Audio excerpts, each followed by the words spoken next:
lấy tận tiền để xem buổi khai à bố Về ăn lâu về về ôm chú. về về không bị túi để chi thì ôi xe ôm cái Cái chú lo một tao rồi chú tiếng em chú còn nhớ mà sẽ sống cái là tỷ về đó chú bán lại rồi một tao tiếng là cầm hoa một cái bồ là ổn thâu lộc mà gypsy nó có là ai có là gì có trong ai có gypsy không à rồi choang sầu ở cái hàng sẽ ôm sao cái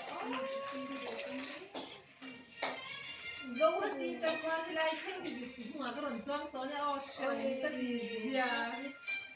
mà sẽ xí đâu mà cái mình ra chạy tam hồก็ประเทศฟาติเนนกันสินเขาในลานเนี่ยกันกับก็ประเทศกับป่าอุ้มเทศกันเราไม่เห็นจู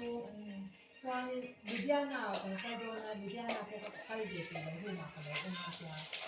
บุญญาณาลานเนี่ยกันก็เลยกันก็เลยลานเนี่ยจนหาทางเลยก็ประเทศนี้เราส่วนตัวที่อุ้มเสียดันเราเนี่ยอินสิสามคนเด็กเดียวเราเนี่ยที่สามคนเด็กเดียวข้าลูกน้องส่วนก็ประเทศข้านี่โดนครอบครัวไม่รู้อินปฏิทานแต่ลานขนาดนั้นดูแลจังเลยเสียส่วนมาเศรษฐกิจจันทร์